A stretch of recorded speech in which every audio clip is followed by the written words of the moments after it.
Well, thanks again for each person that has come to this class session for this next evening's session dealing with critical thinking.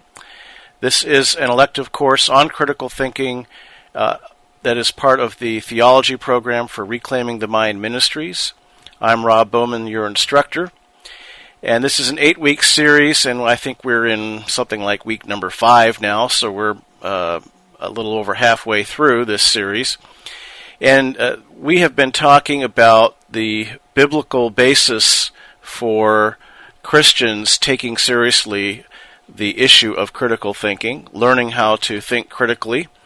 We have argued that this is not something that is in any way inimical to Christian faith, but in fact that the Bible encourages us to be discerning, inquisitive, always wanting to know more, always wanting to learn, always wanting to grow in our understanding, and always asking questions and engaging the issues thoughtfully. So, bottom line, that we are to love the Lord our God with all of our minds, and that means that we put our mind to good use as best we can to understand the truth, and when we accept easy answers, pat answers, propaganda, or whatever, we are not behaving as mature disciples of Jesus Christ. As those comments indicate, this is a course that is unabashedly Christian in its orientation. We are looking at the subject of critical thinking from a Christian perspective and looking at some applications of logic and critical thinking skills to Christian theology, biblical studies, ethics, apologetics, philosophy, etc. Now, this evening we're going to talk about non-deductive forms of reasoning. Last week we spent the entire time talking about deduction. Tonight I want to talk about inductive reasoning, something called abductive reasoning, and also at least touch on the issue of analogical reasoning. Now, to understand induction and abduction, really it's helpful to compare and contrast these with deduction. I've done this a little bit already, but I want to quickly review this before we get into some of these specific forms of reasoning in some more depth. In deductive reasoning, you are attempting to reach conclusions that follow necessarily from a small, limited number of premises. The fewer premises, the better, ideally, in deductive reasoning. You don't want to unnecessarily complicate things in a deductive argument. You want as few premises as possible, as few starting points of the argument as possible, and from these few, very limited number of assertions of fact called premises, you derive a conclusion. And if you structure the argument correctly, if the form of the argument is correct, then the conclusion follows necessarily from the premises, which means if the premises are true, the conclusion has to be true, which is nice if you can make an argument of that type. Now, in most areas of life, deduction may have something to contribute in our quest for knowledge, but very often, if not most of the time, we are gathering information, we are learning things, we are acquiring knowledge and coming to conclusions based on something other than a straight deductive form of logical reasoning. That isn't a bad thing. That's just the way it is. And coming to terms with the way it is very important if we're going to be reasoning and critical thinkers. Whether we're Christians or not, we need to understand that life is about more than just what can be understood in a purely deductive form of logical reasoning. So these other forms of reasoning, in contrast to deductive reasoning, do not claim that the conclusions that they reach follow necessarily or with absolute certainty from the factual assertions that are the basis of the argument. In all these kinds of arguments, in deduction, induction, and abduction, you have assertions of fact, statements of at least alleged fact, called premises in a deductive argument, called evidence or data in inductive and abductive arguments. But you've got assertions or statements of fact that are the basis, the starting point for the argument. Then you have conclusions, which are the end game, the desired end of the argument, the goal toward which the argument is proceeding, what you're trying to convince people is true, or what you're trying to determine is true at least. And in an inductive argument or an abductive argument, unlike a deductive argument, the conclusion doesn't have to be true if those foundational preliminary statements of fact are also true. There isn't an absolute necessity to the conclusion if those factual assertions, that data or that evidence is true. The evidence rather will show that the conclusion is more likely than not. It will provide some support for the conclusion, but and the support might be overwhelming to the point where you might say that it proves the conclusion, but it wouldn't prove it in a mathematically certain fashion with absolute necessity, the way your ideal deductive argument at least claims to do. Now, also, in contrast to a deductive argument, in an inductive argument and an abductive argument, the more factual statements that you can gather as support for your conclusion, the better. In a deductive argument, you'd like to have a very few number of premises so that there's not much to argue about. But because of the nature of an inductive or an abductive argument, either one, the more information that you've got, the more factual support that you have, the more data points that you have, etc. The larger your sample size in the statistical study, etc., the better overall, all of the things being equal. So the more factual support you can gather for your conclusion, the better. So very different kinds of arguments here than the kind of argument that we talked about when we discussed deductive reasoning. Now, induction and abduction are very similar, and in fact, the way some people define these terms, you will see significant overlap, or, depending on how you like to look at things, confusion as to what these things mean.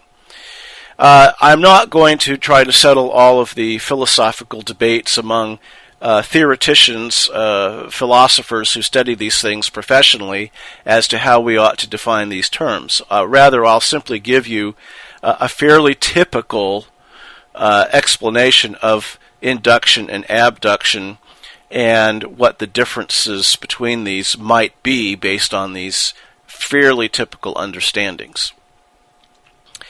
An inductive argument is basically a kind of generalization. In an inductive argument, you look at a large number of instances or examples or data points or whatever it is. You gather together a large amount of information of a similar type, and you derive some conclusions from this information. The conclusion is generalized, but the conclusion has some measure of support, maybe a lot of support, from the factual examples, the sample size, etc., that you are using. So, for example, you go around the country and you find every apple orchard that you can find. And you discover that there are red apples and there are yellow apples, and there are green apples. But you find that there are no polka dot apples. And you conclude that there are no polka dot apples. That apples come in a limited number of colors, and that they do not include purple and green polka dot colored apples. Well, that would be a generalization. You would not be able to prove this in a absolute fashion without examining every apple on the planet.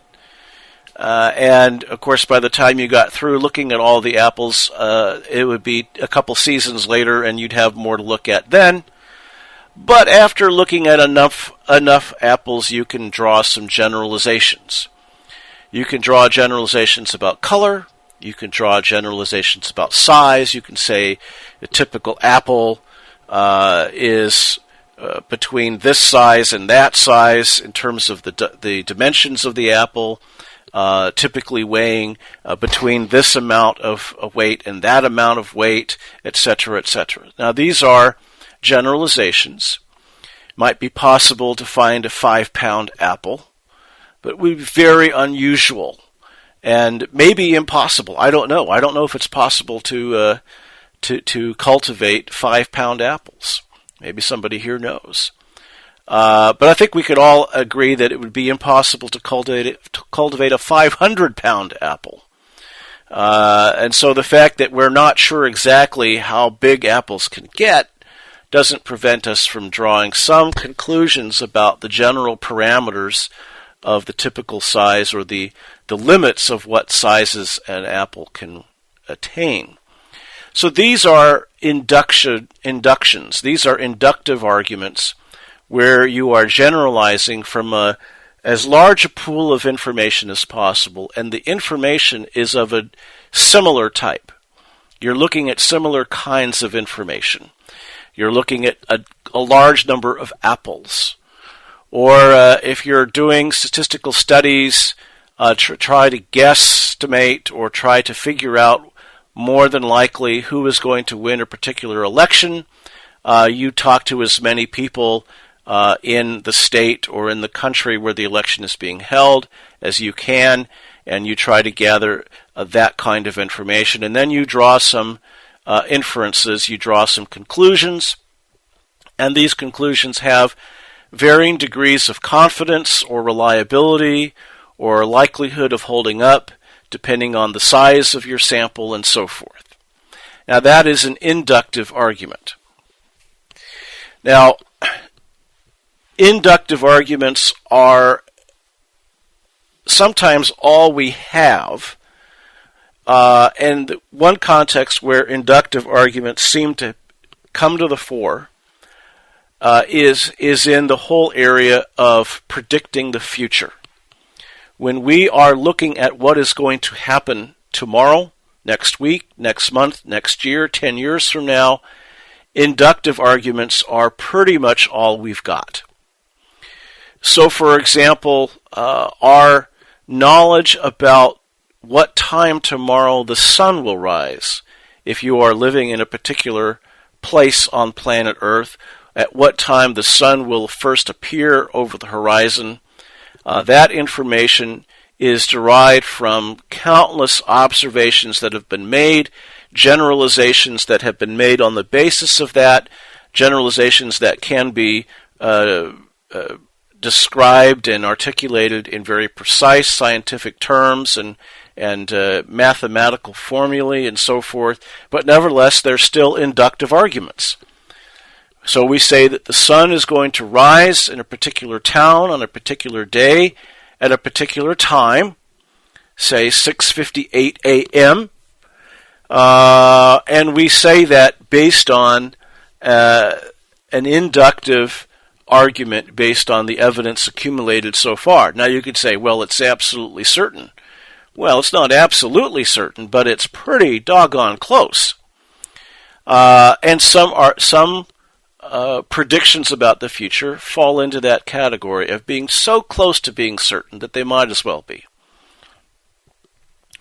weather predictions notoriously used to be very unreliable. You could not count on what people said about the weather because there were too many unknown variables. There was too little information on which to be anything close to absolutely certain about anything that the weatherman might say. Now, granted, the weatherman had some good information and very often was right and could at least give us a general idea of what was likely to happen, but there were certain limitations. Today, with satellite technology and computer mapping and all different kinds of technological advances in the study of weather, the weatherman has lost that reputation of being an unreliable source of information. We eagerly turn on the television to our local news channel when a tornado warning comes our way, as happened, by the way, in our area here in Grand Rapids today. My family turned on the TV while they were at home and I was at the office. They turned on the TV and they could see where the storm was tracking and where they were most likely to have a tornado touch down. And this information becomes extremely accurate the more information that you have. So notice that an argument, a type of inquiry that provides or yields great uncertainty at one point in time can yield greater degree of certainty or something very close to absolute certainty later down the road. It all depends. So you've got a basic understanding now, I think, of what inductive arguments do. They generalize based on past information, based on accumulated examples, and they derive conclusions based on these. Now, abductive reasoning is a little bit different. Whereas inductive reasoning really comes to the fore, and I'm generalizing here, so using the term a little bit differently here, but whereas inductive arguments really come to the fore in terms of making statements about what is likely to happen in the future based on the past, abductive reasoning really comes to the fore in trying to explain things that have already happened, in trying to ascertain the causes or the facts about the past based on the information that we have. Now, abductive reasoning is necessary in situations where you don't have all the information that you might like to have, and where there is some room for doubt or some room for interpretation. Now, let me give you an example of a situation where there is really very little room for that kind of uncertainty. We have a security camera in a convenience store. Two guys bust in the door to this convenience store at 1:30 in the morning, and they rob it at gunpoint. And they talk, and they are not very smart, so they're not wearing ski masks.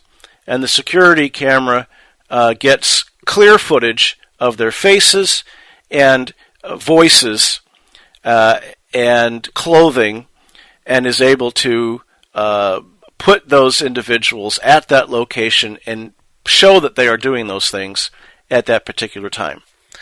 Now, in that kind of situation, if you have that kind of evidence, you don't need abductive reasoning. But there are situations where you don't have that kind of evidence. You could have a couple guys break into a convenience store. The security camera is broken. The attendant, the sales clerk, was asleep and got hit over the head and didn't see anything. And the crooks made off with some money from the cash register, and you don't have that kind of visual confirmation that makes it beyond reasonable dispute as to what happened. Well, then abductive reasoning comes into the picture, where the investigator, the detective, will try to determine, based on the evidence that is left behind and that is available, who might have committed this particular crime. And some of this evidence may be absolutely convincing, and some of it may be circumstantial, and some of it may be in between. But in abductive reasoning, you are attempting to come up with the best explanation for the information that you actually have at your disposal. And that information may be profuse and massive, or it may be little bits of information here and there that you have to kind of put together. Now, let me illustrate the difference between abductive reasoning and a kind of deductive way of approaching the same subject. And I'm going to illustrate this with the subject of the resurrection of Christ. And my interest here, just so you know, is not in championing one of these approaches over the other, nor is my intent here to provide the definitive defense for the resurrection of Christ. I believe that very strong historical arguments can be presented in defense of this historical event, but my concern here is just a more modest one of illustrating the differences in these kinds of reasoning. How would someone operating from a predominantly deductive mode of reasoning approach the subject of the resurrection? How might somebody committed to trying to use deduction as much as possible approach this? Well, one way that he might do that is to kind of take a page out of Sherlock Holmes, and you could argue that Sherlock Holmes used inductive, abductive, and deductive reasoning. But we're going to focus on the deductive aspect to the Holmes method.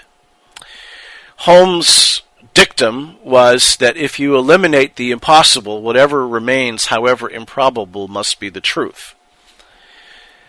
So somebody committed to a deductive approach to examining the issue pertaining to the resurrection of Christ might go about this by posing a series of alternatives and asking which one is possible, or at least which one has some merit to it. If they both do, then the investigation will have to go a little deeper. But you would proceed something like this. Holmes notices or gathers the information that he has, and he finds that he has reports from various quarters concerning the death, burial, discovery of the empty tomb, and the resurrection appearances of Jesus of Nazareth. Now, how does he deal with this evidence? Well, Holmes, being the deductive sort, might say, well, let's start by stating the obvious. Either Jesus rose from the dead, or he didn't rise from the dead. But it's got to be one or the other. Now, that's a deductive beginning. It's setting up a kind of law of excluded middle approach, that either he did or he did not rise. So we're not going to allow people to play any games and say, well, it depends on what you mean by rise and so forth. No. Either Jesus rose from the dead or he did not. Now, if he rose from the dead, then Christianity is true, at least in some form, and that may seem highly improbable, but let's take a look at the alternatives and see if they have any plausibility to them whatsoever. So we say that Jesus did not rise as our hypothesis that we're going to examine deductively. Well, if Jesus did not rise from the dead, Holmes would point out, there can only be two explanations or two presuppositions of the statement that Jesus did not rise from the dead. One of them would be that Jesus died, but something else happened after his death that led people to believe that he had risen from the dead. So that's one possibility. The other possibility is that Jesus didn't die at all. If Jesus didn't die at all, then of course he didn't rise from the dead. So we need to look at these two possibilities. Either Jesus died and something else happened, not his resurrection, but something else happened that led people to think that he had risen from the dead, or Jesus didn't die at all. Now, Holmes says, if Jesus didn't die at all, what could account for the belief in the resurrection? What could account for the evidence that we have? Only two possibilities that need to be considered here. Either Jesus never existed at all, or Jesus existed but somebody else died on the cross, leading people mistakenly to think that Jesus had conquered death when in fact he hadn't died on the cross at all. Now these are two theories that are actively being promoted by some people. Many skeptics claim Jesus didn't exist. Muslims historically claim that Jesus didn't die on the cross. Something else happened to Jesus. He was taken bodily to heaven, according to Muslims. So Holmes would take a look at these two possibilities, or these two theoretical possibilities, and he would ask, is there any possibility, realistically, that either one of these things is true? If Holmes is satisfied that neither one of these things is plausible or an acceptable hypothesis, he will scratch that off his list, that Jesus didn't die on the cross, and he will go to the other possibility that Jesus died, but something else happened that led people to believe that he had risen from the dead. Now, I don't think I need to go any further to make the point that I'm making, which is that this approach tries to address the issue of the evidence for the resurrection in a predominantly deductive mode of reasoning, a kind of binary thinking which says either A or non-A, and we will look at the evidence and ask, is it possible to explain the evidence by A? Is it possible to explain the evidence by non-A? If we can eliminate one of those, we have moved closer to determining what the true answer is. And Holmes' method, at least from one analysis, was an attempt to eliminate all of the impossible answers in order to get at the answer that was the last one standing, which would be the correct answer. Now, again, that's just one way of looking at Holmes's approach. So if you're thinking, well, I don't think that's really the way the best way to analyze Holmes's method, that's okay. There's a lot of discussion about this, believe it or not, among logicians and philosophers and students of Arthur Conan Doyle's books. But the point I'm making is that this binary approach that I've described, either he did die on the cross or he didn't die. If he did die on the cross, either he never existed or somebody else died on the cross. This is a deductively shaped form of analysis of the issues. Now, I'm not saying that you can follow that through 100% and never do anything but deduction. Never just remain within a purely deductive form of reasoning. That might not be possible with any historical question. But the point is that there is an attempt, at least, to structure the argument in a predominantly deductive fashion.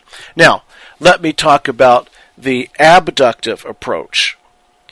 Abduction is commonly known as inference to the best explanation. Inference to the best explanation. Now, what we mean by that is you've got a pool of facts to be explained, and you've got a group of potential explanations to consider. And you look at all of the evidence, and you ask the question, which of the proposed hypotheses, which of the proposed explanations actually does the best job of explaining the evidence that we have. Now, what does this look like with resurrection? There are many examples of this in evangelical Christian literature. I would say that it is now the case that the predominant resurrection apologetic in evangelical Christian apologetics is self-consciously abductive. Now, it's been abductive for a long time. In fact, you could argue that it's been abductive for hundreds of years. But it has become self-consciously, deliberately, intentionally abductive, and various Christian philosophers and apologists like William Lane Craig, Gary Habermas, Michael Licona have developed this approach of inference to the best explanation as a tool for demonstrating that the resurrection of Jesus Christ best accounts for all the evidence that we have pertaining to what happened to the body of Jesus Christ. Now, how might this look? Now, there are really two subordinate approaches within this approach to the resurrection. That is, there are two types of methods that are used, specific methods that are used by Christian apologists who argue that the resurrection is the best explanation for the evidence. One is an approach that has been championed actually by most of these apologists that I mentioned, most notably Gary Habermas and Michael Licona. The approach that we're talking about here is what is known as the minimal facts approach, and Habermas is really the architect of this approach as far as I can tell. He's certainly the evangelical scholar, historian who has honed this particular approach. And the minimal facts approach does something which is a little bit taking a page out of the deductive scholar or the deductive philosopher's approach, and that is trying to get the number of premises or factual assertions down to a minimum. Now, why does Habermas do that? Well, as I mentioned, the fewer factual assertions you need to defend, the easier your job is. So Habermas proposes that we limit our attention to a small number of facts that all historians, or virtually all historians, concede with regards to Jesus. In the reference to the resurrection of Christ, these facts would be the death of Jesus on the cross, and the appearances of Jesus to various followers, including women and men disciples of Jesus, and the Apostle Paul. Now, I said appearances. If I were to be more precise, we would say experiences of these individuals that they interpreted to be resurrection appearances of Jesus Christ. We don't have to beg the question that they really were appearances of Jesus Christ. We can simply say these various individuals had experiences that they sincerely believed were appearances of Jesus Christ to them. Habermas and Licona following him argue that we should stick to the facts that virtually all historians concede with reference to Jesus, and not bring in facts that many historians dispute. So Habermas and Licona, especially, I should say Habermas more recently, and Licona has been with Habermas and really is a follower of Habermas's method in this regard. Habermas and Licona do not include the empty tomb in the list of minimal facts, because there is a significant minority of historians who say they either do not accept the empty tomb or they are not convinced of the empty tomb. And so Habermas and Licona say we'll leave things like that out. We'll leave out the empty tomb, even though they personally, of course, believe that the tomb is empty, and they might even think that there are good reasons for thinking that the tomb is empty. They will construct their minimal facts apologetic without recourse to the empty tomb as one of those minimal facts. And so they'll come up with a small group of facts: the death of Jesus on the cross, the origin of the Christian faith, the testimony of various disciples that they had seen the risen Jesus, the testimony of Paul the apostle that he had been converted by such an experience, and they will say, which explanation of all the explanations that are out there, which explanation best accounts for these minimal facts? And then they'll look at several explanations. Somebody stole the body. Somebody moved the body. The disciples had hallucinations. The disciples had religious visionary experiences that were later interpreted as resurrection appearances, etc. And so the minimal facts approach attempts to kind of, I would say, chart a course between the deductive and abductive methods of reasoning by wanting to restrict the argument to the indisputable core facts that all or virtually all historians concede, and then on that basis ask, what's the best explanation for this evidence? Now, the other strategy that one can use that would be a more purely abductive approach is to say, let's look at all of the possible evidence, including the evidence that is disputed and the evidence that is not disputed. Let's put it all on the table. Let's just, it'll be messy, but we'll put it all on the table. And we'll ask what explanation best accounts for all of this evidence, even though we recognize that there will probably be some loose ends, there will probably be some question marks over certain elements of the evidence when we're done. What explanation best accounts for the evidence? Now, this approach, unlike the minimal facts approach, puts as much on the table as possible. And this includes evidence that non-Christians argue supports their view, as well as evidence that Christians claim support their conclusion. So, and I'm just going to cite these, tick these off at random here. You would include in this, just to give the skeptic the starting point here, the fact that dead people don't usually or normally rise from the dead. You'd have to put that on the table. That's something that, the vast majority of human beings, all but one, as far as we know, have proved to be mortal, and when they died, they never came back to life. And if you want to include a few other people that Jesus rose from the dead, they died later, so you still have a very, very small pool of people that we're talking about. But the dead people don't normally or naturally or typically or commonly rise from the dead, would have to be on the table.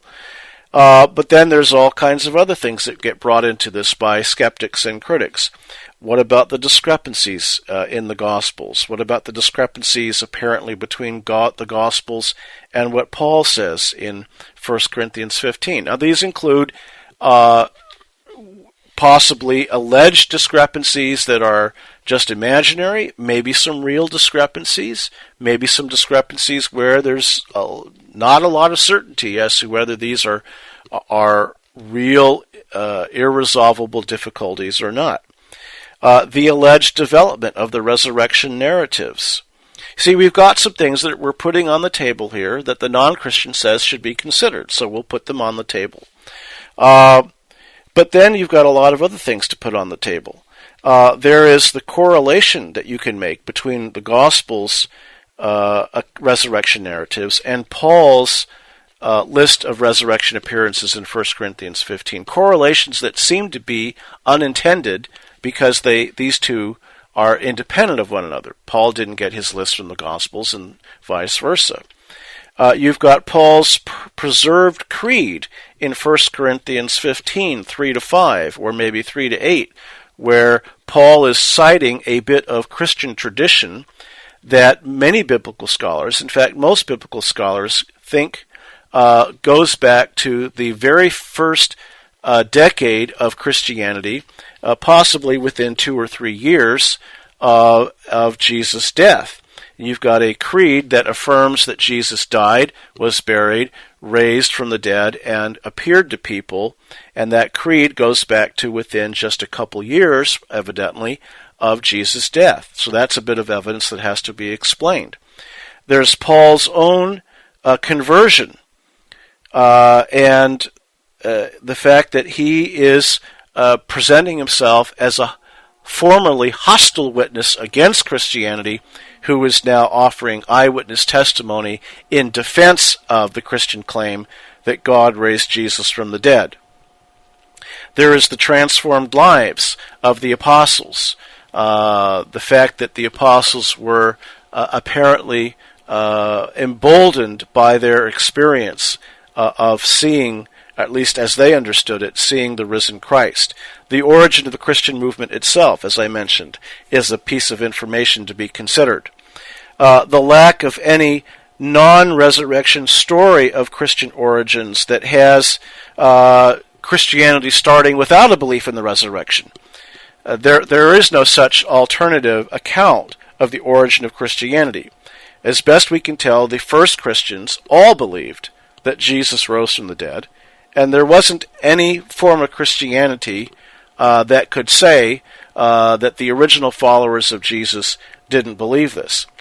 There is the fact that the Gospels provide accounts of women as the first witnesses to the empty tomb, and in 1 or 2 cases, the first witnesses to the risen Jesus. There is the reports of the empty tomb in other respects that at least lend some verisimilitude or credibility to the accounts, and arguably some evidence for it. There is Matthew's polemic in Matthew 28 against the theory that the disciples stole the body. In other words, there's an acknowledgement that this theory was out there, that the disciples stole the body, and we have Matthew's polemic against that. No, the disciples couldn't steal the body because it was guarded by the tomb. The tomb was guarded by the soldiers. Well, did Matthew make that up? If he did make it up, what do we have? We have somebody making up a story to defend the claim that the tomb wasn't robbed by the disciples. What does that presuppose? It presupposes that everybody involved agrees that the tomb was empty. So even if you're inclined to discount Matthew's polemic, you still end up finding some evidence that the tomb was empty, and that needs to be accounted for as well. Well, we could go on, but you see there's a thicket of issues, a thicket of facts or alleged facts, evidences, bits of information, perspectives based on the data that we have in the New Testament, and in some cases outside the New Testament, but mostly it's within the New Testament. So you could add in here some archaeological evidence that we can show that the description of the tomb is very accurate based on the kinds of tombs that were being that were in existence there in the Jerusalem area at the time of Christ, etc., etc. So you throw all of this on the table, and then you look at all of your alternate explanations. Well, Jesus' body was stolen by the disciples. The Jewish authorities moved the body. Jesus' family moved the body to the so-called Jesus family tomb.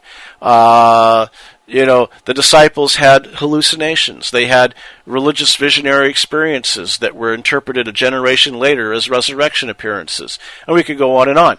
And we ask, which of these hypotheses best accounts for all of the evidence that we're looking at.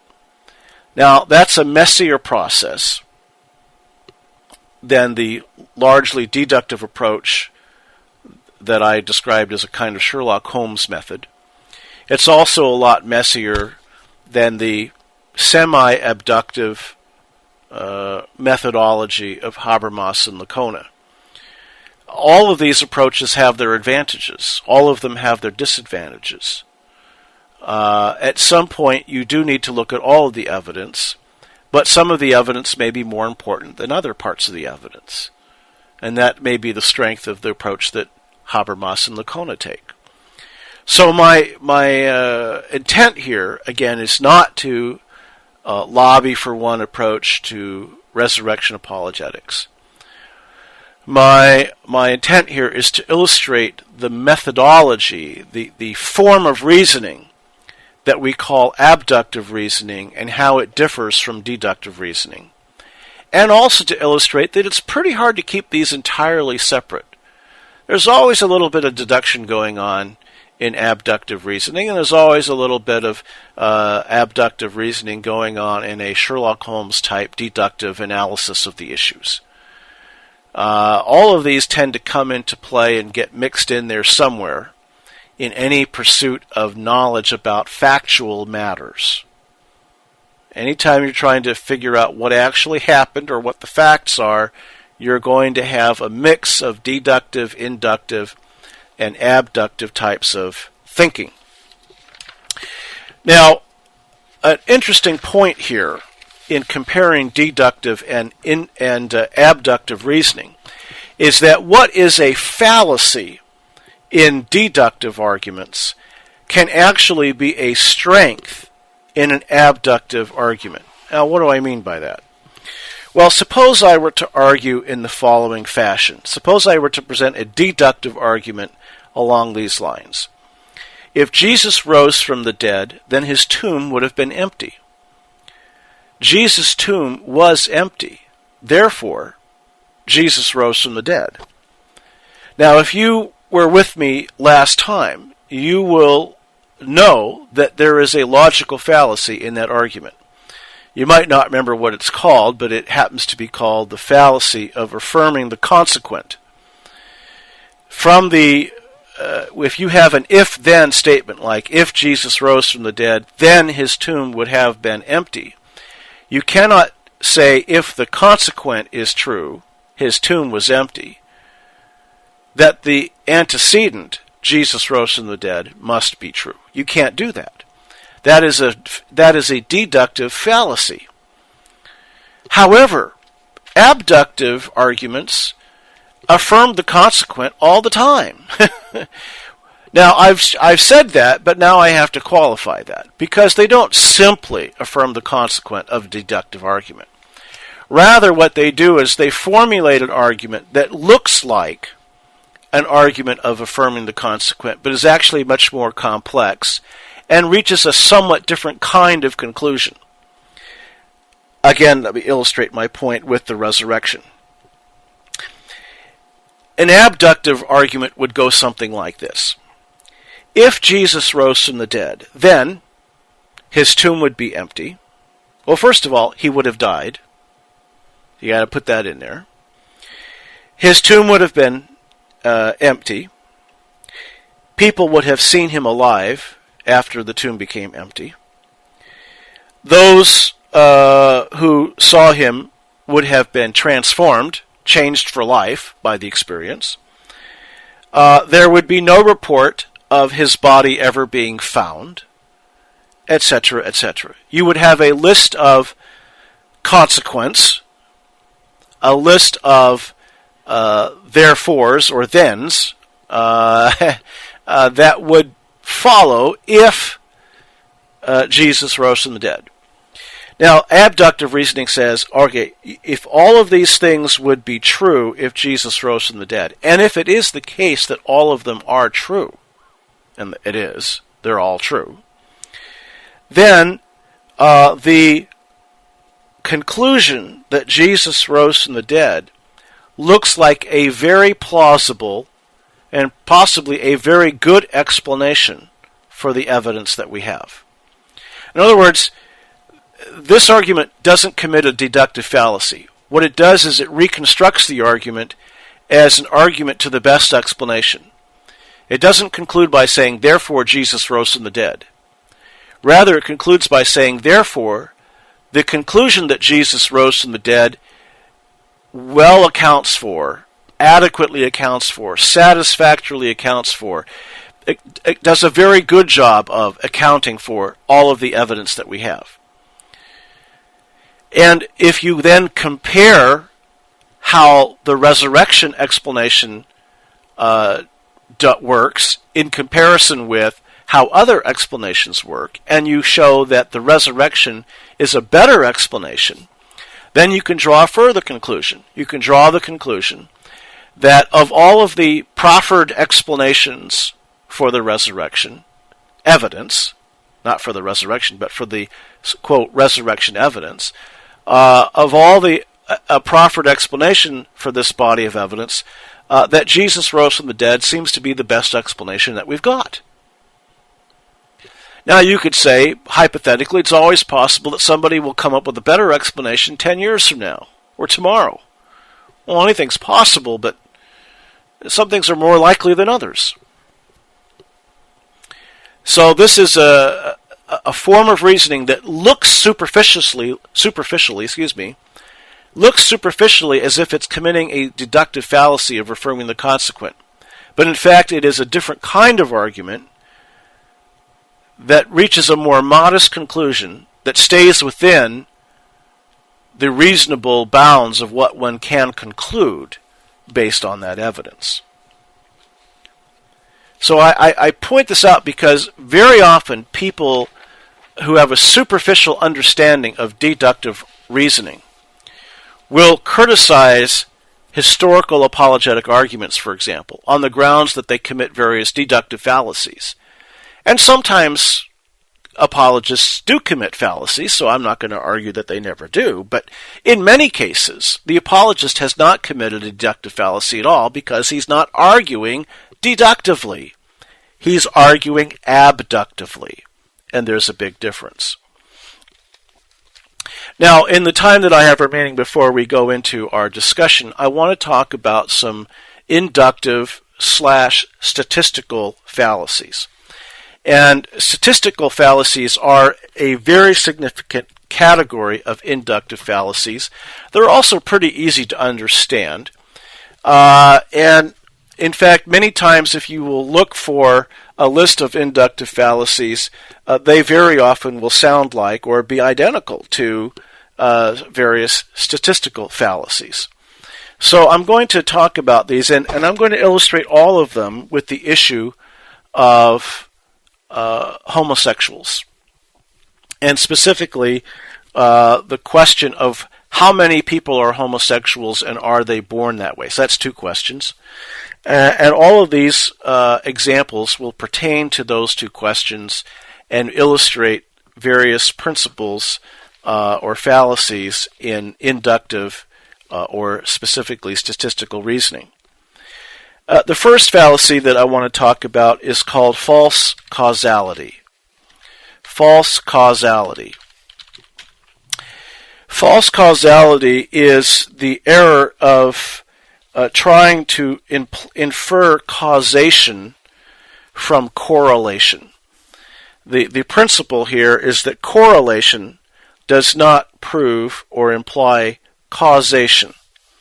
The fact that you have statistical evidence to correlate two facts does not prove or necessarily imply or even make a strong argument for concluding that there is a causal connection or the causal connection that you think there is. Now, a classic example of this is the propaganda that followed a 1991 study in which scientists found that a particular region of the human brain that is usually more than twice as big in a man's brain than in a woman's brain was about the same size as those of women in a group of homosexual men. So you got a group of gay men, and this particular region of the brain in these gay men was the same size, generally speaking, on average, as the corresponding region of the brain in a typical population of women. Whereas in most male brains, that region of the brain is more than twice as large as the female the female region, same region of the brain in females. All right, so this particular study was touted as proof that there was a biological determinism of homosexual orientation. To put it in the popular vernacular, that people were born gay. But the correlation here, even the scientist who authored the study said it didn't prove determinism.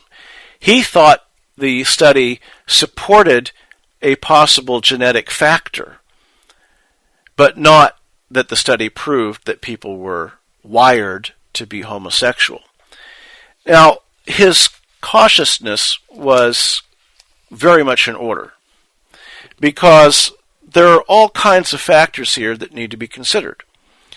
First of all of the men in the study had died of AIDS. And if we knew that this difference in gay men's brains held up in the brains of men who didn't die of AIDS, as well as men who did die of AIDS, that would be very helpful information. The study didn't address that. It only looked at the brains of men who had died of AIDS, gay men who had died of AIDS. So, because of that, and because of just the fallacy of inferring causation based on this correlation of the size of the brains with their being gay, there's just no way to know from this study whether A, the brain was the differences in the brain were the cause of those men having homosexual feelings, or B, the differences in the brain were caused by their homosexual lifestyle, so that there would be a causal connection, but it would be in the reverse direction. Or C, there is no causal connection at all. Maybe that region of the brain was smaller because they were dying of AIDS. Or it could have been any number of things that the study was not able to isolate and show was not a factor. So there's a false causality, a fallacy here in citing this study. Not the study itself. There's nothing wrong with the study. Well, there is one thing wrong with the study, which we'll look at. But there's this fallacy of the propaganda that emerged after this in the media and from advocacy groups claiming that the study had proved that people were wired to be gay. You cannot conclude that from that study. That's false causality. A second fallacy that's very common in statistics and is well illustrated by the same study is the fallacy of the small sample, or in more broad inductive terms, the fallacy of hasty generalization. This 1991 study had only 35 members in the sample. That is, there were 35 gay men who had died of AIDS, and that was the entirety of the sample. Now, from 35 brains, you cannot conclude with any high degree of confidence anything about the relative state of a gay man's brain versus a straight man's brain. Assuming that there is such a thing as gay men versus straight men, which is an assumption. But the fact is, with that small of a sample, you don't have enough evidence to go on to derive the kind of sweeping conclusions that people drew about gay men. So that's a serious problem with that study, a serious limitation with the study, I should say, and a serious problem with the propaganda that was promoted after that study came out. Now, a third fallacy or concern, maybe we could argue, we could call this, is called confirmation bias. Confirmation bias has to do with the fact that it is possible to look at the exact same facts and draw differing conclusions, differing interpretations of the facts. And perhaps we could use the old half-empty, half-full glass metaphor as the example of this. That saying that the glass is half empty versus saying it's half full are just two different interpretations of the same facts. Now, there were a number of studies that came out in the 90s, including that one that I just mentioned, that seemed to suggest some kind of genetic factor or origin or impetus in people being homosexual in their orientation. But there is always the problem of bias in how one approaches these kinds of studies and the information that can be gleaned from them. If you just don't accept the idea that people could be born gay, you will look at these studies with some skepticism. And you will say, well, even if it looks like it supports some kind of gay gene, I just can't buy it. And you'll look at anything in that study that might possibly give you an out to get around that evidence.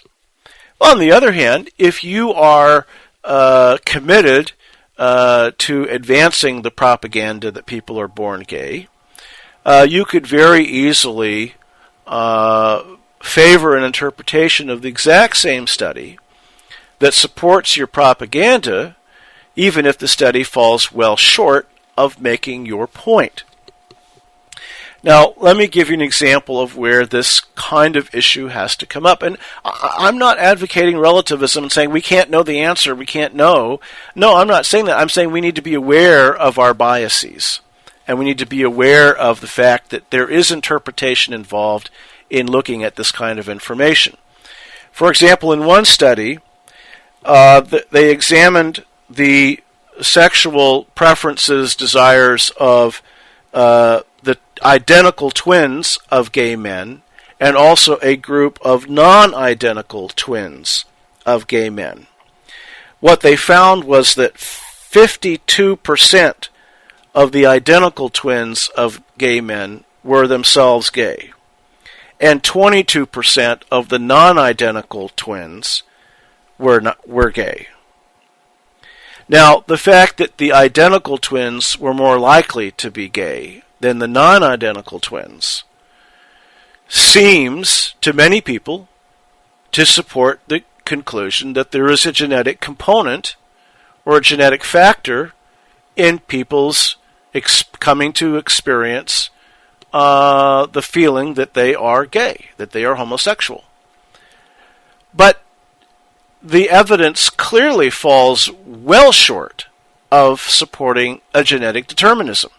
I mean, after all, if it was genetically determined, you would expect that something close to 100% of the identical twins of gay men would themselves be gay.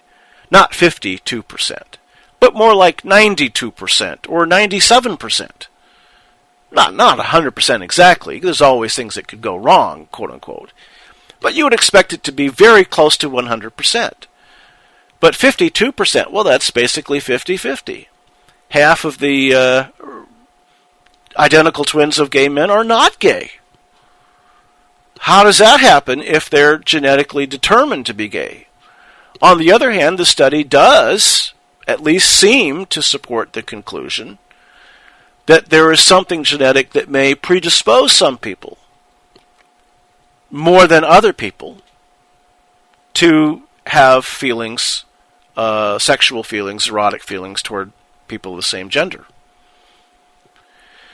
Our biases here will immediately flare up if we are committed more to our propaganda and our polemical position on the subject, whether it's being against homosexual behavior or in favor of defending it as normal, when we look at something like this. Because many conservative Christians, for example, are just adamantly opposed to the idea that there might be anything genetic predisposing some people to be homosexual.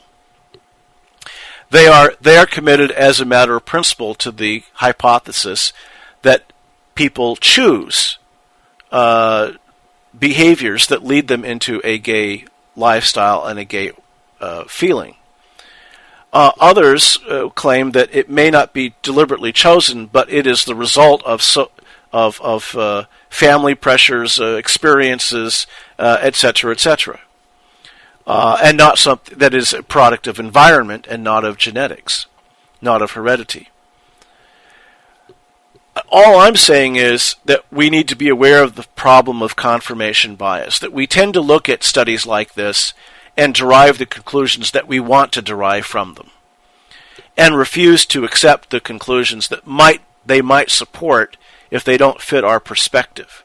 And that's true whatever side of that particular argument we're on. Now, I'm of the opinion and the view as a conservative, Bible-believing Christian that homosexual behavior is sinful, period. It's abominable. However, does that solve the question of why some people get into that form of behavior and other people don't? Does it preclude the possibility of genetic predisposition in some people more than others? I don't know that it does. So I think we should be cautious about assuming that it can't be that way and closing ourselves to whatever the scientific evidence might show. At the same time, we don't want to be bamboozled by propagandized use of these scientific studies to try to prove that people are born gay when the evidence so far clearly is against that. Now, a fourth statistical fallacy is that of the biased sample, or the unrepresentative sample. And an example of this, a classic example of this, is the highly touted 10% gay figure that has been around for the last really now about 60 years, getting on to 60 years, but it was very popular in the 70s and 80s and even to the 90s to claim that that about 10% of all people were gay. And the homosexual advocates repeated this number ad infinitum, ad nauseum, that 10% of all Americans were gay. Apparently 10% of all human beings are gay. Presumably that's always been the case for time immemorial. 1 out of 10 people are gay. And this was just repeated so often that it seemed like it was fact. And if you lived in West Hollywood or San Francisco, you could easily believe it. But the fact of the matter is, it's not true. Now, what's the basis for this number? The origin of this 10% figure is a 1948 study by a researcher named Alfred Kinsey. Kinsey's a notorious figure. I don't have time to go into the whole story, but I want to focus like a laser on the statistical fallacy here. Kinsey's study is the origin of the 10% figure. But Kinsey's study had serious issues, one of which was that of a biased sample. Kinsey's sample was not representative of the American population as a whole. Why do we know that?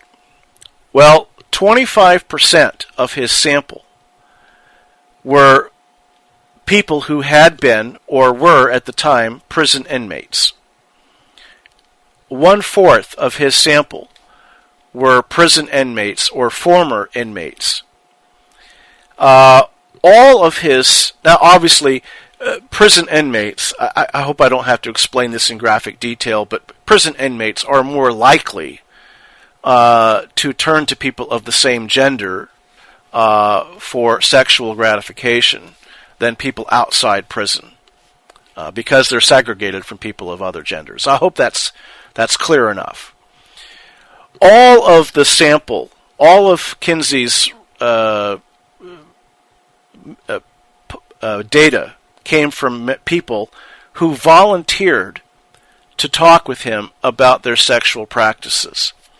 Now, this skewed his sample because people who hold to very traditional views of sexual morality are less likely to want to talk about their sexual practices than people who are of the attitude that we should feel free to experiment and try different things and do whatever feels natural and maybe even glory in how many conquests they've had and how many different partners they've had and so forth. So the sample was skewed by the kinds of people that were willing to talk to Kinsey in the first place. Third, much of the sample that Kinsey gathered, much of his data was gathered by going to prisons, going to gay bars, and going to other kinds of gathering places where homosexuals were more likely to show up than at other places. Kinsey did not go to Baptist churches, to Mormon churches, to Little League baseball games, and places like that to gather his information about human sexual behavior. So these three factors severely skewed Kinsey's sample, resulting in a biased or unrepresentative sample from which one cannot draw any conclusions about the sexual preferences or attitudes or feelings of the population at large. That's the fourth, and I have one more fallacy that I want to talk about, and it is also related to Kinsey's study, and that is the fallacy of overgeneralization. And this really is typical of propaganda, to take something which at its best has limited value and to derive from it a conclusion that simply doesn't follow and overgeneralize it beyond what even the original study claimed. And we already saw this with the 1991 study of the brains of gay men who had died of AIDS. We already saw that was the propaganda went way beyond what the scientist himself claimed. Well, this is also the case with the propaganda that was based on Kinsey's study. The propaganda is 10% of people are gay, 10% of human beings are homosexual. But when you look at what Kinsey actually said, that didn't turn out to be what he claimed. His conclusion of his study was that 10% of Americans, and again, this is based on a biased, skewed sample, but even given that, what he actually concluded was not that 10% of people were homosexual, but that 10% of Americans had been primarily or exclusively homosexual in their sexual practices for up to 3 years. For 3 years, or I guess it was for 3 years or longer. So he wanted to find out, have you been in sexual relationships or had sexual activity for 3 years or more? Yes. Has it been mostly with people of the opposite sex, mostly with people of the same sex, or a mix? And the number of people that said with the same sex or with the same gender, that was the basis of the 10%. Now, in the same study, Kinsey reported that only 4% of American males that he interviewed and 2% of females were primarily or exclusively homosexual throughout their lives. In other words, the 10% figure only has to do with people that were primarily homosexual for a period of 3 or more years, for whatever reason. But more than half of the men in Kinsey's own study were not primarily homosexual throughout their whole life. That was something that is a phase they were going through or something else. So the study itself reached a much more modest and limited conclusion. Granted, even this conclusion was skewed by the fact that it was based on a biased sample. But Kinsey's figures of 4% and 2% were a lot closer to the truth than the propaganda of 10%. In fact, a number of studies in the 1990s showed pretty conclusively that Kinsey was off only by 100%, which is still being off considerably, but a lot closer than what people thought. The true figures in America turned out to be that about 2% of American males, maybe a little less, maybe a little more, depending on which study you looked at, were practicing homosexuals, and roughly 1% were practicing lesbians, females, practicing same-sex relationships. 2% and 1%, Kinsey had found that it was 4% and 2%. Now, one other point here about overgeneralization, and then I'll conclude this. The former bishop of the Episcopal Church in Newark, John Shelby Spong, has been notorious for many years for his advocacy for the acceptance, not just the toleration, but the acceptance, the embracing of homosexual people, of people who practice homosexual relationships and same-sex relations. And one of the fallacies in Spong's polemic for this is just priceless as an example of overgeneralization. First of all, he accepts the 10% figure and cites it as fact. But then, based on this 10% figure, Spong has this to say, and I'm quoting here. Statistically, this means that in the United States of America, homosexuality is the sexual orientation of some 28 million citizens. This was back when there were about 280 million Americans. It means that every time 100 people gather in a church anywhere in this nation, the mathematical probability is that 10 of them are gay or lesbian persons.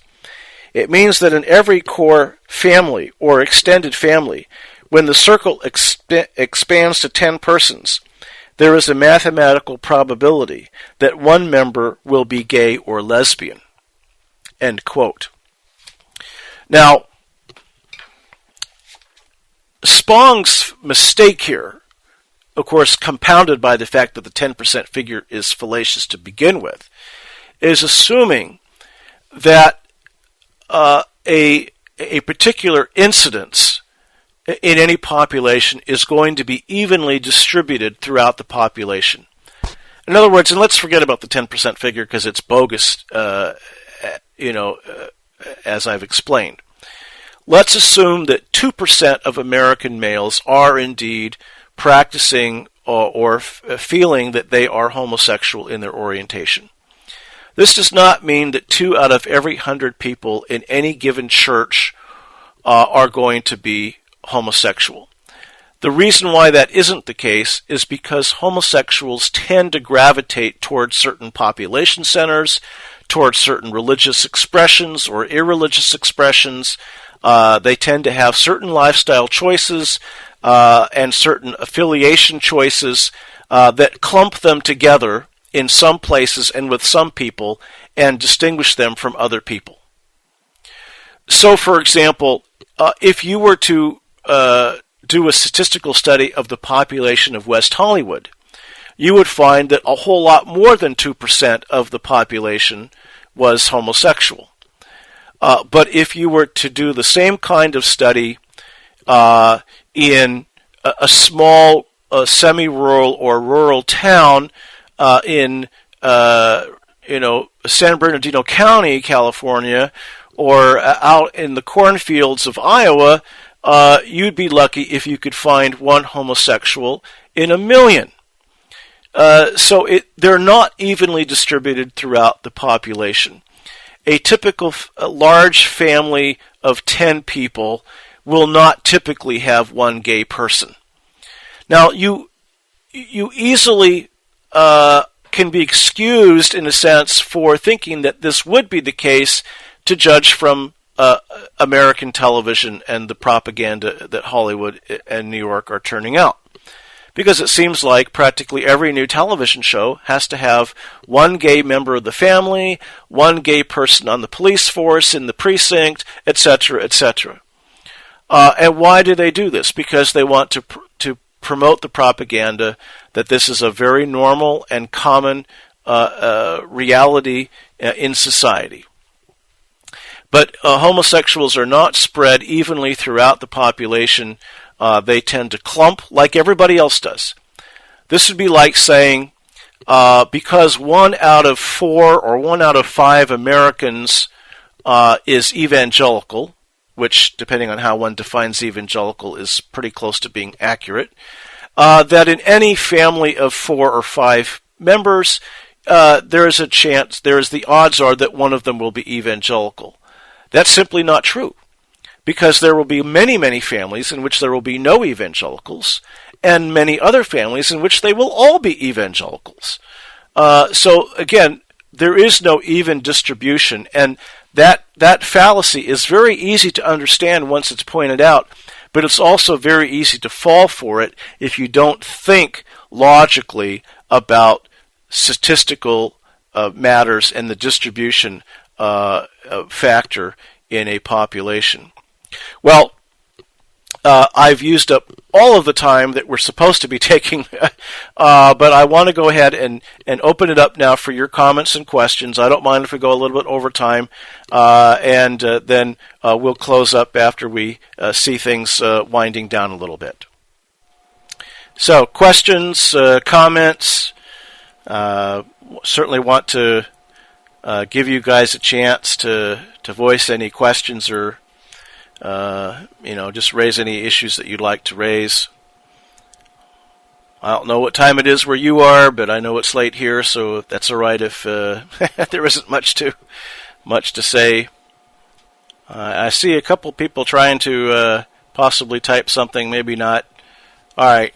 Well, we'll go ahead and close this up then. I appreciate your patience listening to such a long lecture. Hope that you found it to be helpful.